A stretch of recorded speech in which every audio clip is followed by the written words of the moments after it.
Hey, what's up, fellas? Now, I don't normally talk about the things that I have been involved with before I was in the military. No, while I was in the military. And I think I have the right to blame the military for not being able to understand what happens to us after we are put in those horrific life and death situations. Now, I'm going to tell you a story that has to do with the country of El Salvador when its civil war, one of its civil wars. Now, I could go and tell you about Guatemala, I could tell you about Nicaragua, I could tell you about the fronteria between Colombia and the United States, I could tell you. Anyways, I'm not going to talk about that, but I'm going to tell you about this. And I'm going to tell you something that a lot of the times in the movies, they never talk about these kind of things that happen. So we know that the rebels, now we call them the rebels, so I guess that makes us the fucking empire. So there's a 3-story building we're in, and almost all of the buildings around us are knocked down. So we have what's called a clear field of fire for about 150 to 250 meters. And we have what are called aiming stakes. And I don't know if you know what those are, but prior to the people coming who you know are coming to get you, you put these stakes out and you figure out, oh, okay, that's where I need to aim to hit this person at that point. Okay. All right, so all of that, we're all ready to go. We're all ready to go. They got fucking 10 magazines, 30 rounds, M16, I got a plate on, I got a fucking helmet on. Hey, man, I'm fucking invincible. But I don't think anybody told the guys that were coming down the street that they were supposed to lose. So anyways, what we didn't plan for is them to use, and I know this is going to sound retarded, they used the fucking Volkswagen Beetle. I think it was a bigger Volkswagen. It wasn't a van, but it wasn't the little Volkswagen, that had the it doesn't fucking matter. And it's like, and there's no sirens going off, the water's off, the electricity's off. It's kind of, you can hear the wind blowing and shit like that, but the sun's just fucking beating you up, and I'm on the fucking 3rd floor of a fucking 3-floor in. Now you're like, and whether you want to admit it or not, or whether you want to believe it or not, you're kind of in the mood to fire your weapon. Now, I didn't say I was in the mood to kill anybody, but I was in the mood to fire my weapon. And on top of that, no matter why I was there, no matter what happened, I was there. And once you're there, it is what it is. And I would love to tell you that I stood up and said, oh my God, this is wrong and I don't want to be a part of it. And, take me away. No, that's not how the fucking real world works out. You're there with these guys, and these guys are like, hey, nobody's coming to get you. If we don't fight our way out of here, you're on your fucking own. Anyway. And we are sitting here on the hill. And how it goes is it's an elongated slope, and then it slowly moves up towards our position. So this is about 7:30 in the morning, and we've been up since like 4 o'clock in the morning. 7:30 in the morning, you see like 1 or 2 guys, and they're like moving like this. They're scouts. So we're up here, and you're trying to dial them. Dial them in means you're trying to shoot them from a long distance. So no, we couldn't fucking hit them. And then all of a sudden, there's 4 or 5 of them, and what do? Those motherfuckers didn't follow our plan of attack. I can't even fucking tell you. So they're up here doing this kind of stuff, and they're all flying around, but they're going around the right, and they're flanking us. And that's exactly what they should do. And no, I didn't have a problem with that, except that I was on the losing end in a country I didn't belong in. So anyway, and then all of a sudden you hear and this fucking Volkswagen Beetle. Now we're up here, this Volkswagen Beetle, and they're shooting at it, and it's like, and it's wobbling. It gets to the bottom of the thing, and it just fucking detonates. It's my first experience with an ID, and all you hear is beep. People are talking to you. People are going like, and you're like, I don't know what the fuck you're saying. So anyways, by that time, they have already flanked us. Now we have 34 of us. 34 of us up here.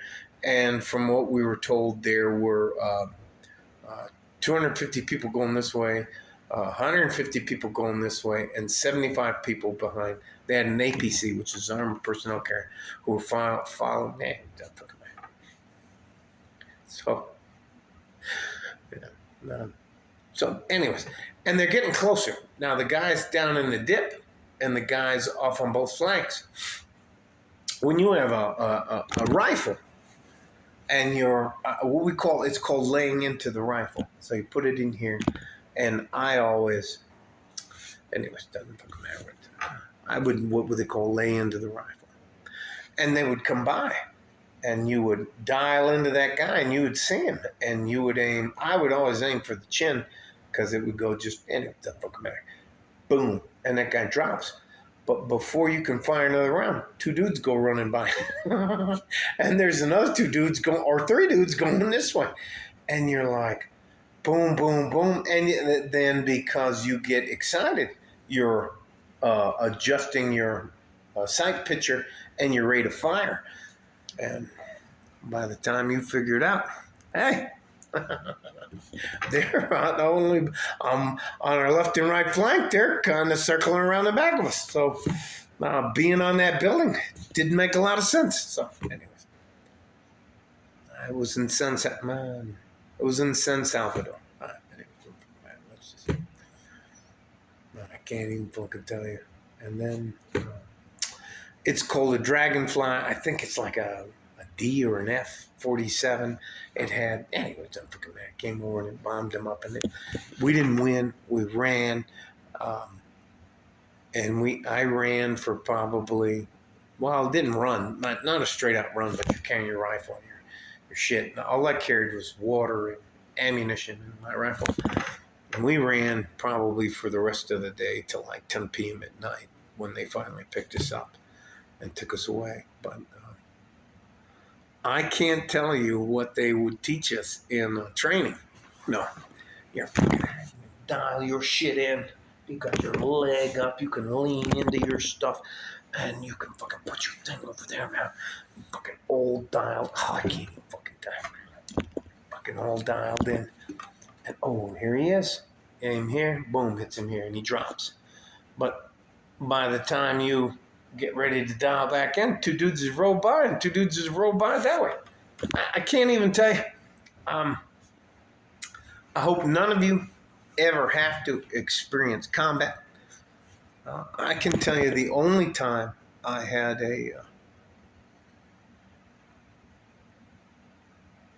you know what, and I'm not bragging. I don't want to be morbid about what happened during the first Gulf War, but my God, we lined up, and as I looked this way, and all you could see is armored vehicles in front of us, like 300, 400 yards in front of us, just fucking tanks, fucking Bradley fighting vehicles, and engineering vehicles, and all this kind of shit. Just fucking, and you just you're like, fuck me. And then you hear in the back of you, in one, it's called a fist vehicle, forward. It's the guys who dial in. Man, it doesn't fucking matter. It was a fist. It was an M113, and it was a fist vehicle. Man, it doesn't fucking matter. I don't fucking care. I'm telling a fucking story here. This is my second story for this little thing, and And all of a sudden, just like out of Apocalypse Now, you're dun dun dun dun dun dun dun dun dun dun dun dun dun, and the military intelligence unit started playing that song, dun dun dun dun, and they, for some strange reason, it felt like it was bumping off you. So we're all like, and I'm standing up on a deuce and a half, which is a 2.5 ton vehicle. I was a fucking EOD guy. I promise you, I would love to tell you that I was single-handedly flown into the back lines.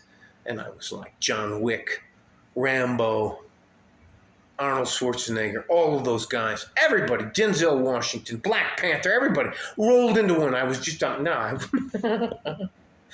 hey, and now we're like dun dun dun dun dun dun, and they're playing all the music and all this kind of stuff. And God, I want to be American. I think his name is Lee Greenwood or something like that. And they're just, I gotta fucking answer.